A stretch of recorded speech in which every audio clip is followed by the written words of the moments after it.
Thank you. Good morning, everybody, and I'd like to welcome everyone to this morning's meeting. I now call the meeting to order. The time is 9:01. Stephanie, will you please take attendance? Yes, thank you. Good morning. Adrian Cochran will not be joining us this morning. Andrea Comer will not be joining us. Ellen McKitterick, Present. Mike Soltis will not be joining us this morning. Holly Williams Present. and Melissa Gibran. Here. All right, thank you. We do not have a quorum. Thank you, Stephanie, and thank you, members of the public who are tuning in this morning. We are going to skip agenda items number 2 and 3 and table those for our next meeting.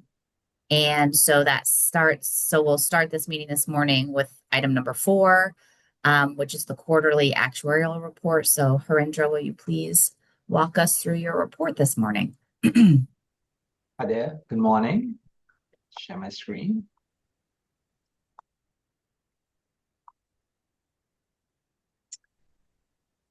We can see your screen. Thank you. So the purpose of my part of the presentation is to provide the quarterly update. And this covers the period July 2025 through December 2025. In other words, the first 2 quarters of the fiscal year. I'll just talk about the key results, a bit of detail there, and then provide the full year updated projections. So similar to prior years, what we do is we show financial projection that we showed previously, prior quarter, and then the actual results compared to that. These numbers are all on an incurred basis. And overall, actual experience year-to-date on net activity came in at minus 22 million.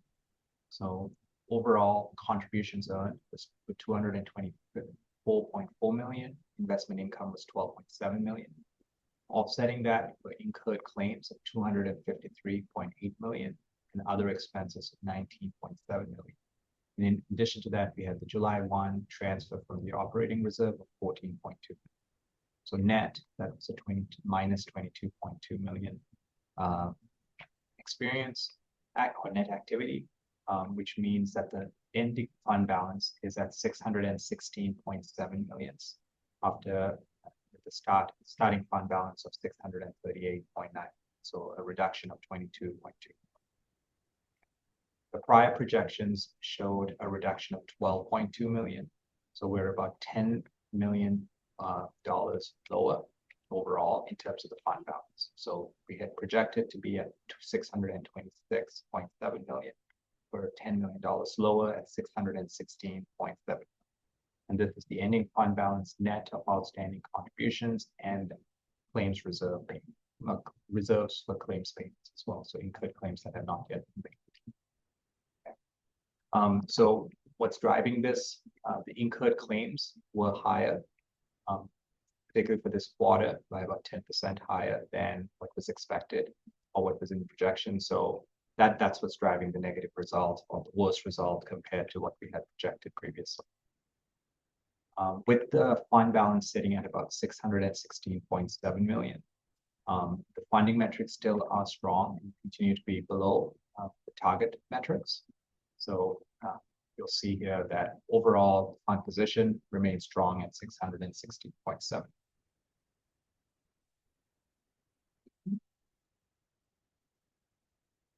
On to the next page. This page provides a graphical illustration of the same results. So you'll see here on the right-hand side, the prior projection, and on the left-hand side, the actual results. So overall, again, starting at 638.9 million revenue. This is contributions plus investment income of 237.1 million, offset by the big expenses, the claims and the administration costs and other operating expenses. And then we have the $14.2 million transfer from the operating reserve. So that netted out to 616.7. This provides more detail, additional detail for review. Typically don't go through this page, but I can answer any questions after the fact and refer to this. this as needed. And then we have a financial projection for the full year. Okay. So overall, what we had projected for the full year was a positive 9.7 million. I will call out that we typically see the larger portion of contributions coming in this third quarter. That's the January through March period. So that tends to be the biggest period, and it tends to be lower as we go further along in the calendar year. So overall, that is still the case. However, we have revised a few of the numbers in our updated projection to reflect market conditions and what we saw with the actual experience. So the first item that we revised was the contributions earned, and that was revised down from 501 million to 495 million. You have seen a lot of metrics that indicate that wages not increasing at the same level as we had anticipated. So in order to be conservative and to reflect where we think things may land, we lowered that estimate to 495 million. Investment income, we did not change that number, so kept it at the same level. Incurred claims, we did increase that estimate for the full year projection to reflect the higher experience that we saw in this most recent quarter. Other expense were not changed, and the transfer from the operating reserve was unchanged as well, because that's a known quantity. So the net activity for the year is estimated to be minus 15.6 million, indicating that the fund balance would decrease from 638.9 million to 623.3. We'll continue to monitor this, continue to update the forecast for the year as we get the next quarter of data as well. And we're also in the process of looking at the claims experience, as well as the contributions to further refine and review these numbers. That, pause for questions.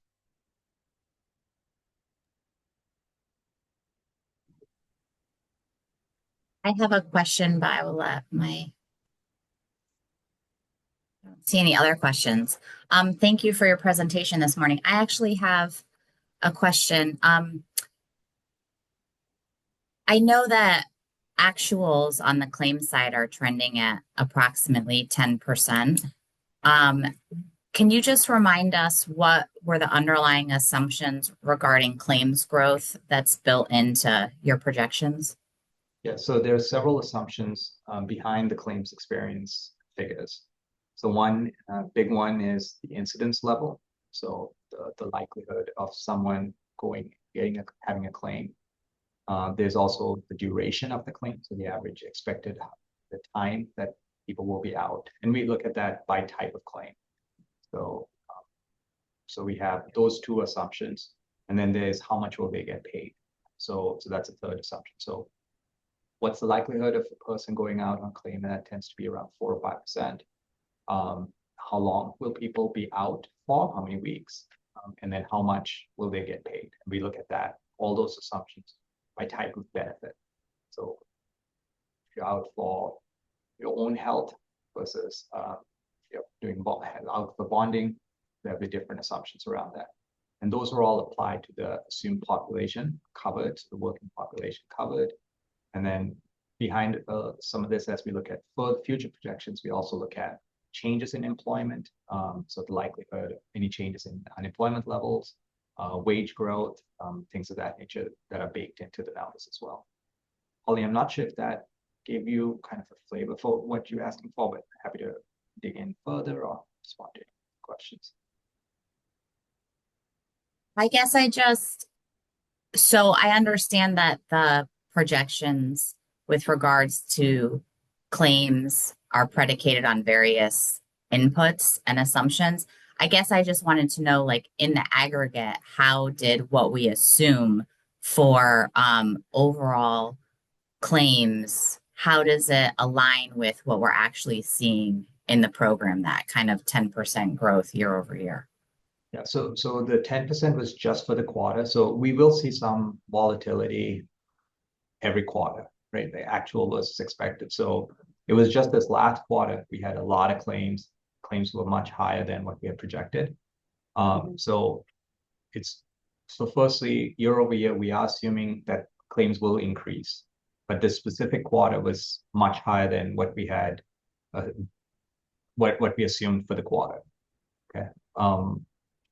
And we, in terms of the 10%, I guess, so we assume, I think it was something like 2 or 3% increase year over year in terms of that incidence levels.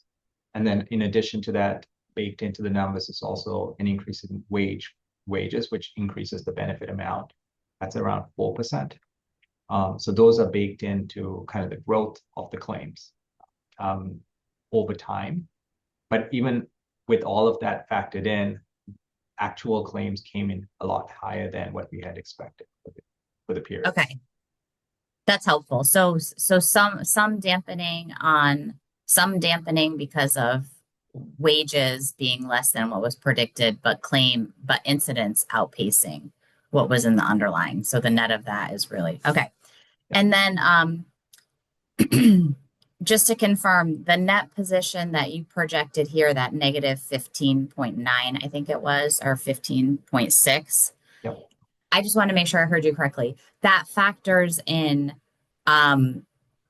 the seasonal trend where that third quarter claims activity is higher. I think that's what you said. I just wanted to confirm I heard you correctly. Yeah, so what I was talking about was actually the contribution side. So because because the contributions are capped, FICA cap, and wages, with bonuses and things like that, like you tend to see a lot more wages, especially wages that have not yet hit the cap in that first quarter, which means contributions tend to be a lot higher for the period like January through March.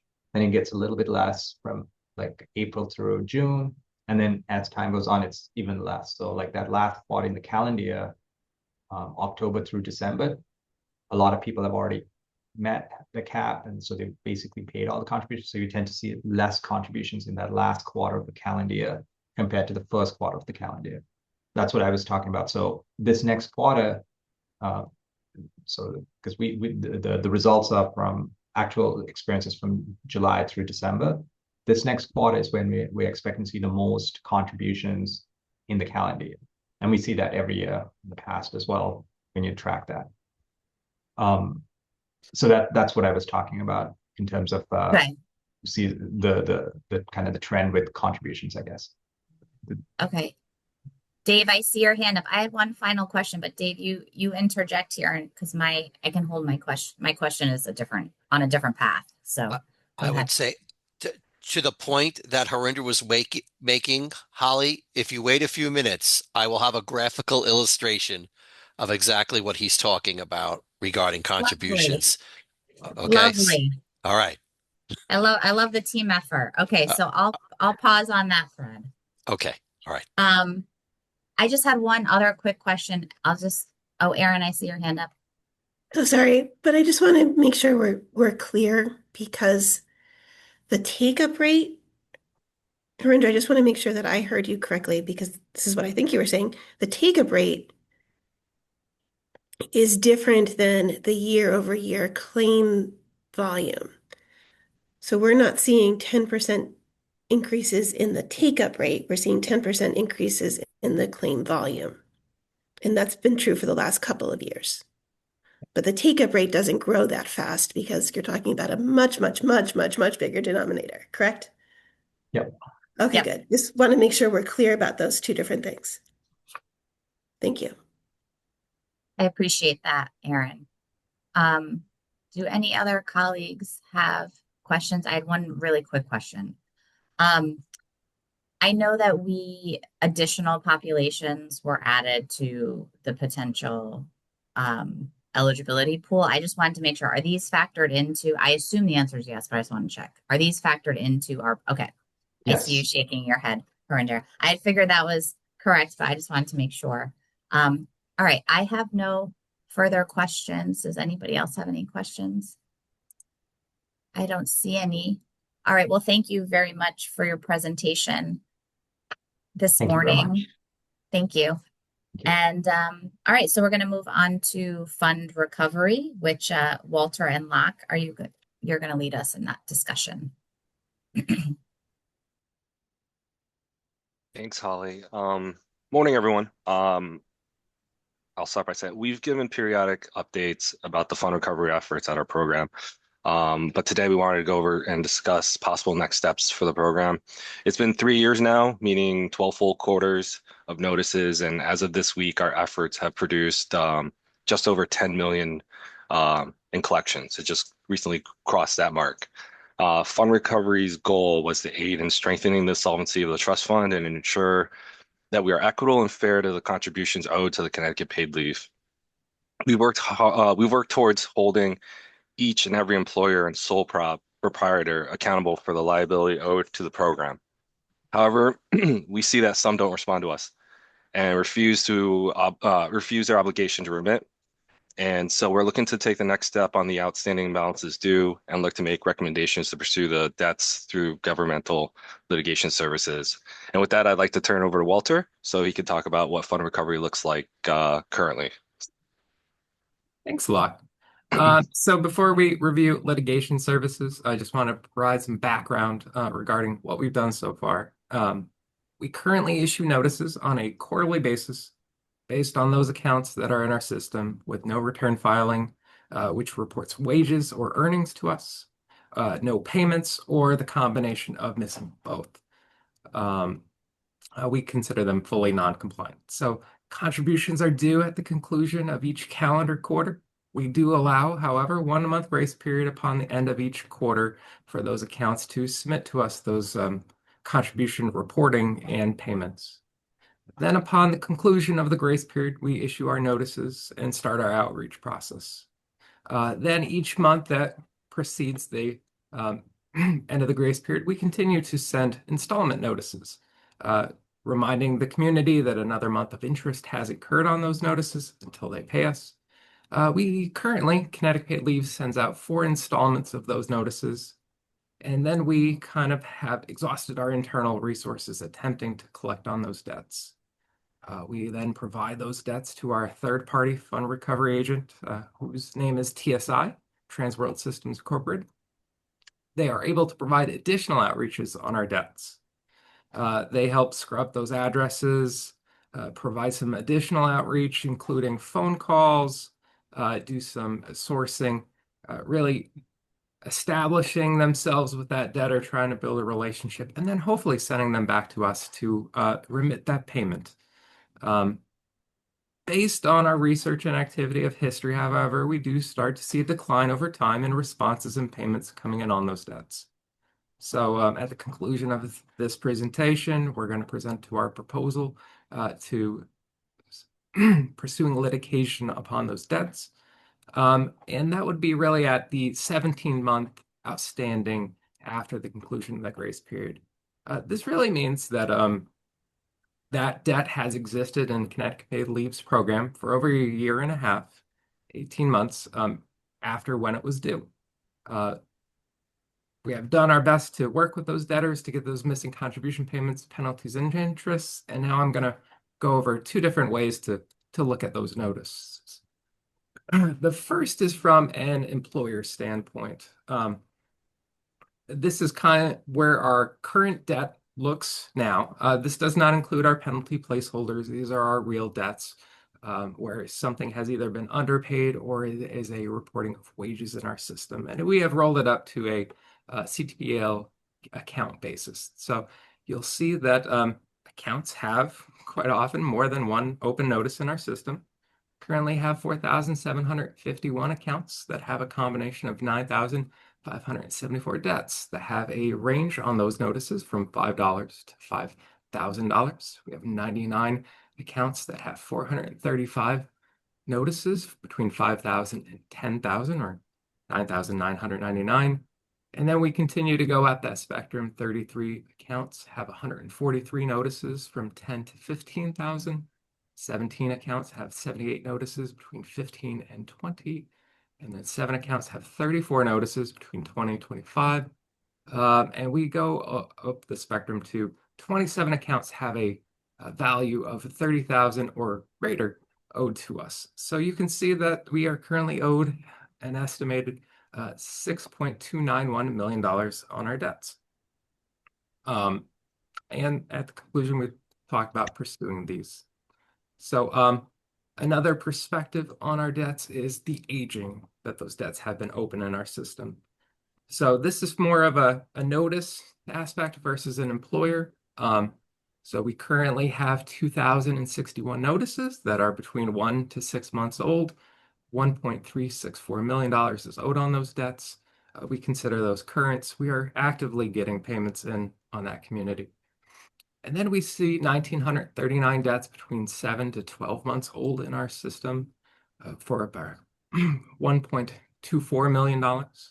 We have 1,869 notices from 13 to 18 months for 964,000. 1,814 debt notices between 19 and 24 months for $949,000. And then we have our oldest community, our Q1 2023 notices in Q2. We have 2,744 of those debts between 24 to 30 months old for $1.773 million. So now we'd like to provide a summary of our overview and talk about like what's next. So while we'll continue to work on our fund recovery efforts with TSI, we see TSI setting debtors to us and collections, but we like to enhance that process by introducing a legal path as a mechanism to be able to recoup these debts. This would require an attorney or a law firm to work with Connecticut Paid Leave. We would ask them to file motions with the courts, serve the debtors, and seek a resolution through stipulation, get a consent order and judgment.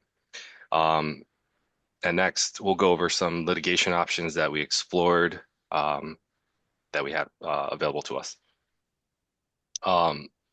So Pullman and Comley, who's our retained counsel, we met and discussed with them. They've been very cooperative with us, providing us information and the background that we need to know. We also learned that they may be able to assist us in some debts, but not all. Another layer of complexity presented itself when they explained that they and other traditional law firms might have conflicts of interest if an employer has already used them for representation, and then on the flip side, having us collect on having them represent us in litigating the debts. We talked to the state marshals. We found that this would not be an effective way for us to pursue debts. Outstanding debts would still need to be pursued and get judgment via the courts before they can pursue and collect on those debts. In speaking with the Attorney General's office, we discovered that this would not be something that they would be able to assist us with. But however, as explained before, we have an established relationship with our current debt collection vendor, TSI, who has an established network of law firms and has explained that they would be able to litigate on our debts. So with that, we're here to make a recommendation to move forward with the board in March to pursue through sole source procurement to pursue government litigation services through TSI. They've been our fund recovery collections vendor for the past 30 months, and we have a strong existing relationship with them. TSI has already collected 1.75 million just based on our notices. And debts pursued by litigation would solely be on a contingency basis. There's no upfront legal fee. It would all be commission based. TSI has over 50 years of experience in the public sector recoveries and are licensed over 50 states. The debt pursued for litigations would be based on client authorization. So it would be at the authority's directions in which claims would be pursued, not the other way around. And additionally, they utilize their leading technology-enabled recovery approach with our inventory and have demonstrated that they're knowledgeable in working our inventory. Lastly, simply from an efficiency standpoint, keeping the collection of the life cycle with one provider of services is much leaner than pulling a case from one provider and placing it with the next. And with that said, our proposal for the board is to establish sole source procurement with TSI for governmental litigation services. And we'd like to open it up to the committee to see if you have any questions or concerns with the proposal before we present to the board.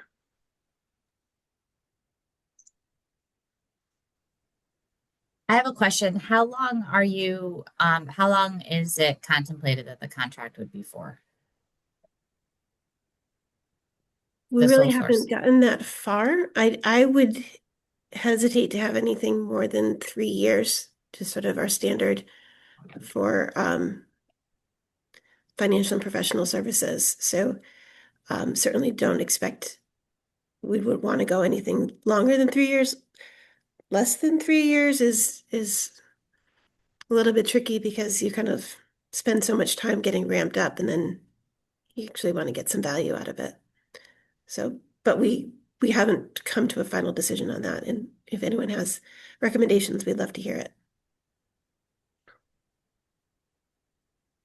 I think that the 3 years metric is reasonable to create, consistency and workflow and to build out these processes. So I agree that a 1 year contract is something 1 or 2 years is probably insufficient. I didn't have any further questions. Do any colleagues have any questions? Okay, so after after this, it will be presented to the full board for a vote. Okay. Correct. The my obligation is to let the board know that I consider this to be in the best interests of the agency.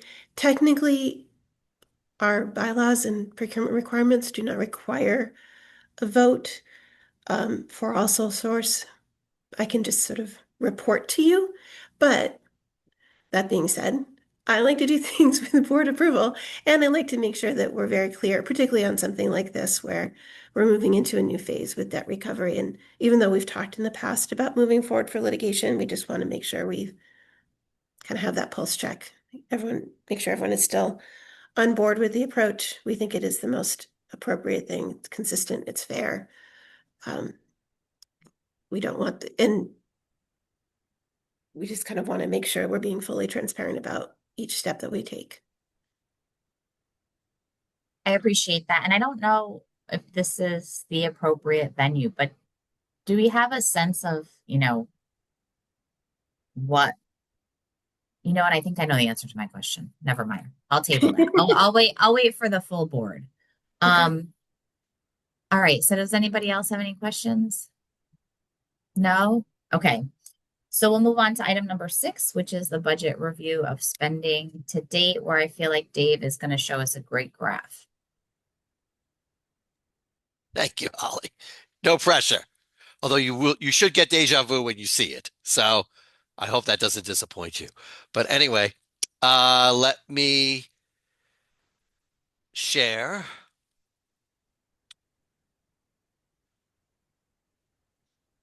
Okay. Here we go. You can see your screen, Dave. Thank you for the confirmation as always, Stephanie. Okay, we're going to go over the results for January of 2026. So we're going to start with our operating results, which came in at just over $3,028,000. There was a positive variance of $329,000. About $100,000 of that positive variance was a timing difference because there was a software license that we had budgeted in January and didn't end up paying until February. So you'll see that next month. But we have that built into the year-end projections already. So when we get to that, it's already baked in. In terms of the expenses that we paid, which were just over $1 million, it was the typical expenses that you've seen. Payroll and related expenses were about $700,000. The contact center was $137,000.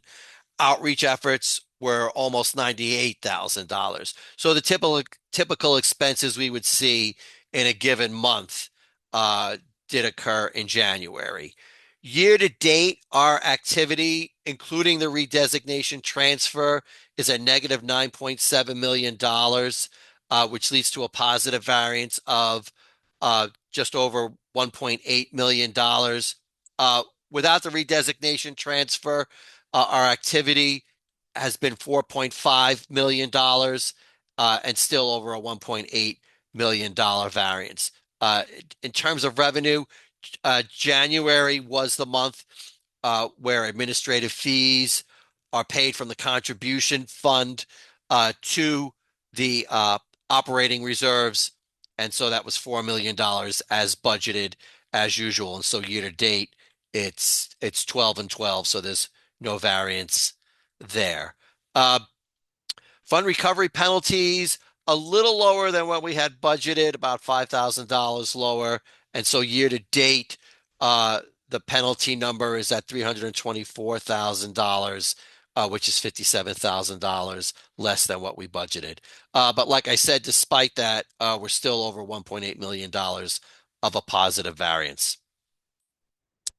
In terms of bond activity for the month of January, our bond activity was $39,000, just over $2,000 of a positive variance. And year to date, our bond money spending has been $345,000, a $50,000 negative variance. Last couple of months, the bond variance has been positive, so we think we'll be pretty close to budget by the end of the year. And what that means for the bond fund is we have $1.1 million available to us. And by the end of the fiscal year, that number will still be positive and we'll still have money available to use appropriately from bonds. Contribution activity for the month of January. Our activity was just over $61.2 million. For the month of January, we did have, for the first time in a while, a positive variance of $4.7 million. That's because of two reasons. Number one, the benefits paid were $45.9 million, which was just a little more than what we had budgeted. And so there was only $113,000 negative variance.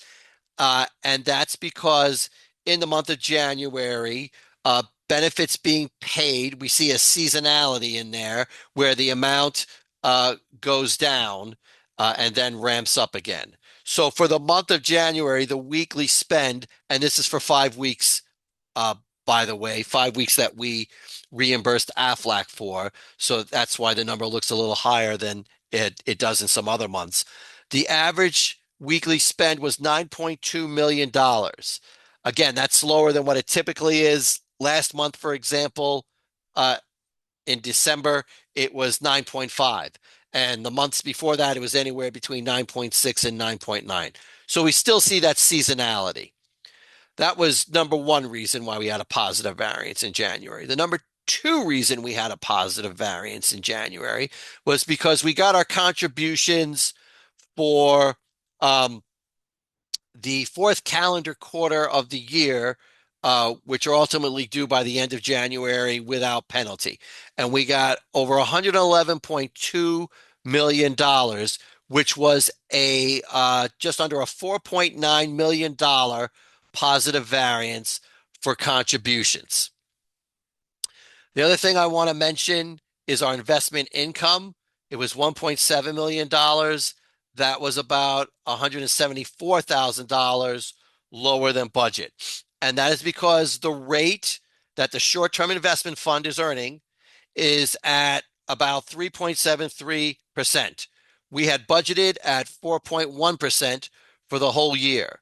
So if the short-term investment fund stays at that rate, and that's somewhat of a medium if, because the short-term investment fund is somewhat mirrors what happens to the Fed fund rate. So if the Fed fund rate doesn't change, we expect to have a variance like this for the rest of the year in terms of being negative monthly. But having said that, we have a positive variance year to date of $884,000. So what does that mean? By the end of the fiscal year, our actual amount will be close to our budget amount, which is what Harindra had said earlier in terms of projecting for the end of the year. In terms of year-to-date activity, we're almost at $49.6 million. That is a $16.6 million negative variance. The biggest driver of that does continue to be our benefits paid for reasons that we've discussed. Our contribution revenue is still negative year-to-date, but certainly less than what it has been before at a $1.7 million variance. And year-to-date, our contributions have been $341.7 million. Okay, Holly, the moment you've been waiting for, the graph. So this is a bar graph of our contribution history by quarter for the 4 most recent years. And for the most recent quarter that we're discussing today, that is the green bar all the way on the right. And that's $113 million. So that was higher than the same quarter last year of $106.6 million. It was $6.4 million higher, or 6%. Now, $3 million of that was because this was the first quarter where we received contributions from non-certified school employees, because that went into effect effective October 1st. So that's why there was a bump up. That's observation number one. Observation number two is normally the fourth quarter is the lowest quarter of the calendar year, as Harindra had mentioned earlier. You will see that the 113 is a little higher than the $111.4 million. And why is that? Again, because this was the first quarter that we got contributions from the new population. So that bumped it up a little bit.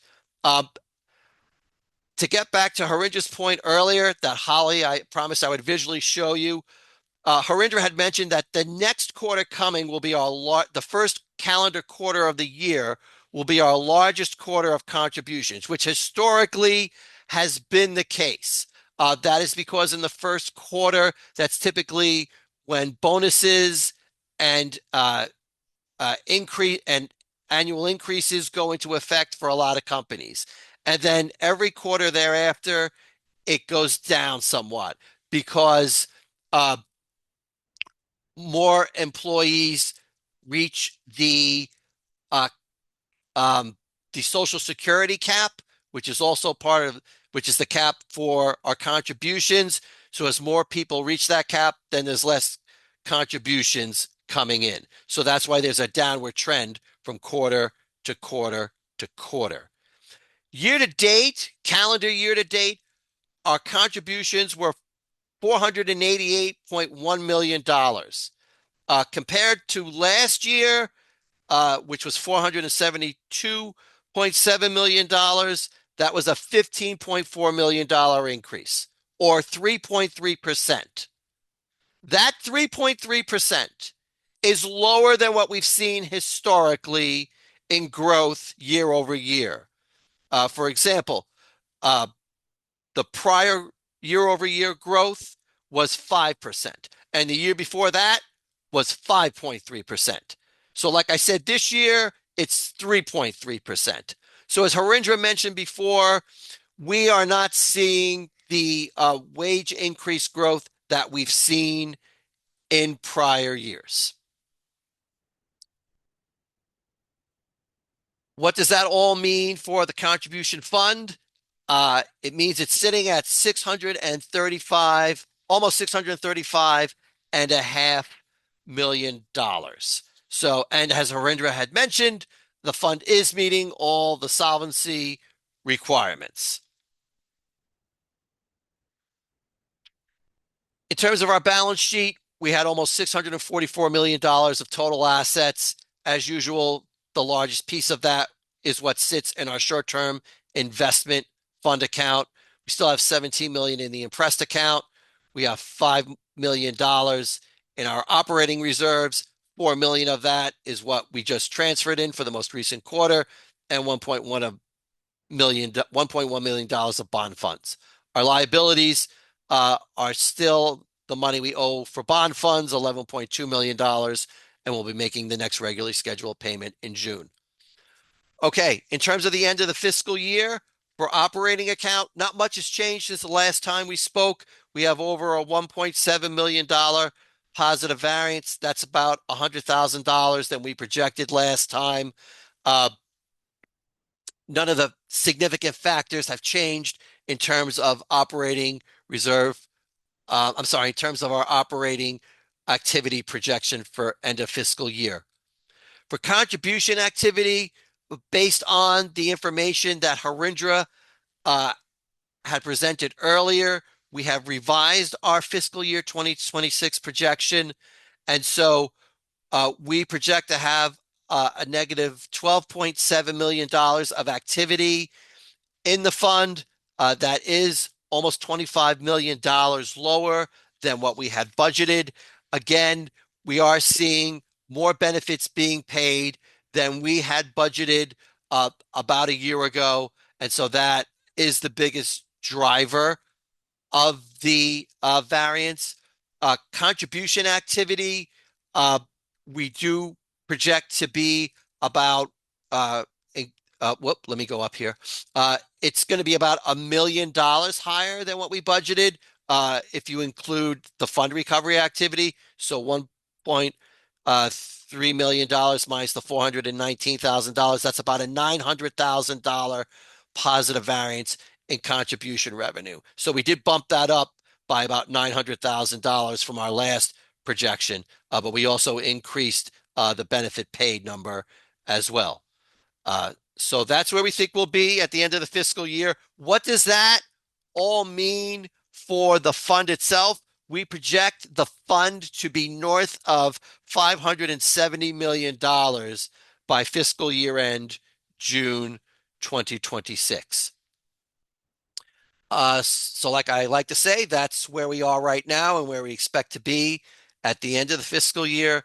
I'm happy to take any questions from the committee at this time. Can you just remind me, Dave, and I apologize, I can probably go look back at this, but what was our ending fund balance at the close of last fiscal year? It was 570 plus 12, so about $582,000. And then did you say we're projecting to end this year around 570? Is that what you said? Correct. Yes. So almost not flat, but almost flat from a fund balance perspective. Yeah. I mean, out of an amount of $580,000, yes. Yeah. Okay. Million. Sorry, 580 Yes. million. Right. There's a difference of 3 zeros. 580 million. Right. I know what you were saying. And Okay. I do appreciate you walking through the claims collection. I mean the contribution seasonality. That was helpful to see it in that format. All right. I don't have any other questions. Do any of my colleagues have any questions? Just do a scroll.